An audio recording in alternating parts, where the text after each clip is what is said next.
history in this country of generally treating sexuality as something that should be shameful and marginal and kept quiet.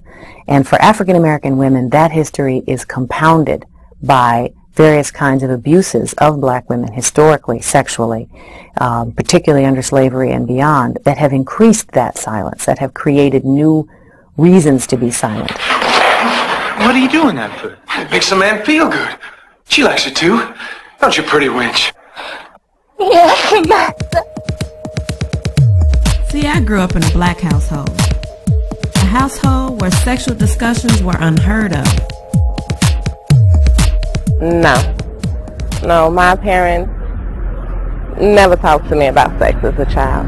I mean, I'm just saying, I didn't grow up, you know, in Blue Island or suburbs. We didn't have no big old pretty white fence, you know what I'm saying? No, none of that, you know. So it was cable. Cable taught me a whole lot. And my daddy had a lot of Playboy magazines. Actually, yes.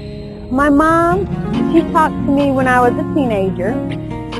She suggested that I wait till I was with someone whom I loved. That was her recommendation. That was great advice. I can't say I took it, but it was definitely great advice. Yes, my mother gave me the sex talk when I was about 8 years old. You know, children pass notes in class, and I must have passed some nasty note to a friend of mine because my uncle used to have his collection of porn, and I found it. I was the only child, so I used to, you know, explore the house, and one day climbing in the closet, a giant box of porn fell on my head. And so as I went through this stuff and I'm reading it, you know, I'm saying it, I can read, I'm an intelligent child, took a lot of time by myself. I passed the note to a friend, and the teacher found it. She told my mom, and my mother sat down and gave me the whole sex talk. Mama, she never talks about sex, like never, not even now, never brought it up, because she won't be thinking about it, because she won't be stay a virgin until I'm married. So never was a conversation about where babies came from, nothing about nothing. I was told not to have it until I was married. I mean, I was told that, but as far as like the birds and the bees talk, no, not at all. My mother still thinks I'm a virgin. She still thinks to this day I'm a virgin. Well, gotta keep thinking that. Right. I just always wanted to experience and talk about it, you know, as I got older. No, not growing up. My parents didn't talk to me about sex. As incidents came along, as far as me starting to have sex, then I went to the doctor and I got put on birth control pills.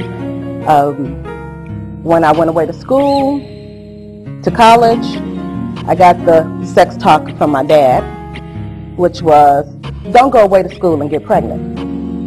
So, quite honestly, no, I did not receive any sex talk. My mom did. She just said, don't do it. That's how she said it. She told me, if you do it, you'll get pregnant first time. And she was right. First time I had sex, I did get pregnant. But I had a miscarriage, so it kind of worked out for me. My mom, not to do it. Do it when you find somebody, when you're in love. It's a mutual feeling of two people when they're in love. So there's quite an extensive sense among many black women that this kind of conversation is going to bring a lot of shame, a lot of public embarrassment, and that's been passed on quite a bit. So in my book, Longing to Tell, I took a lot of courage for these women to talk so openly and honestly. I feel that growing up in the environment that I grew up in Alabama, in a very close-knit, very religious African-American community, they did the best that they could, my mother, my grandmother, the other women around me, the people in the church, to protect me from harm, or at least what they viewed as potentially harmful.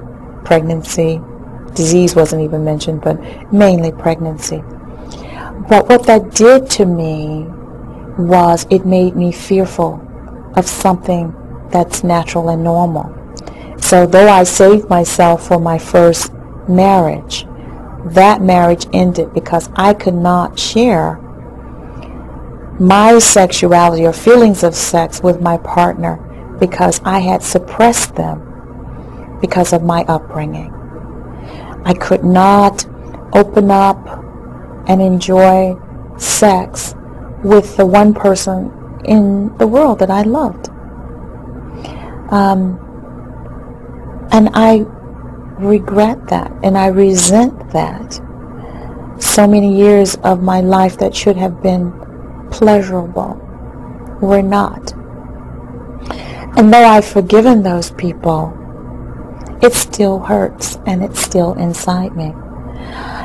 And anything that I can do to prevent that from happening to other women, I would like to do that.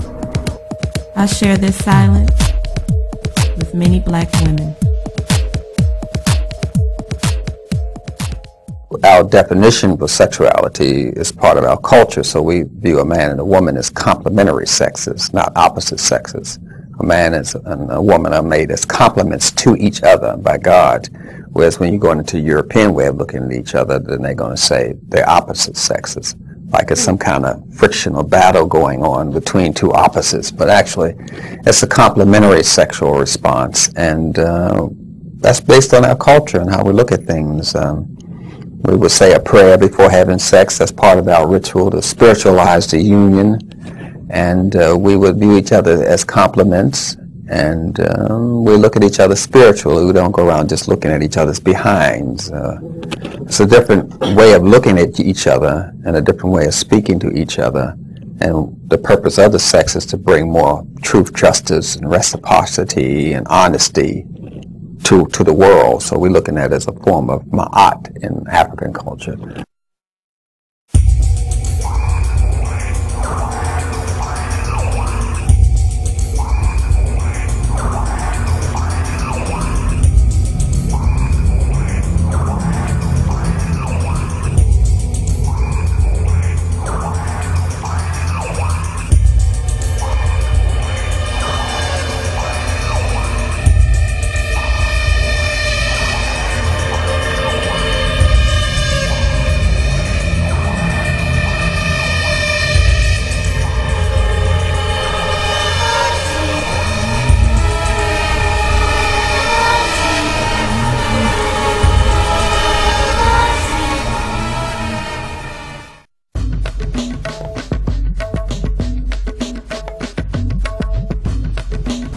The act of emotion.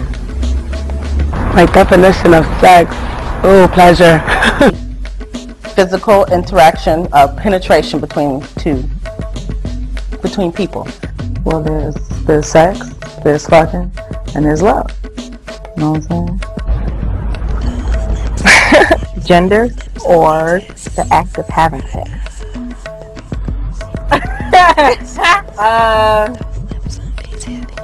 Man, definition of sex. Well, first thing about mind when I think about sex is like wild sex. I'm sorry. Physical intercourse, basically. Get ready. Sex, to me, is, first of all, is enjoyable. And that next thing, it can be used two ways. Sex can be just sex. Or sex can be love. So that depends on it. See, if it's love, then that sex is everything. But if it's just toy, you can get in trouble with it. Just sex. I mean, countertop, anywhere.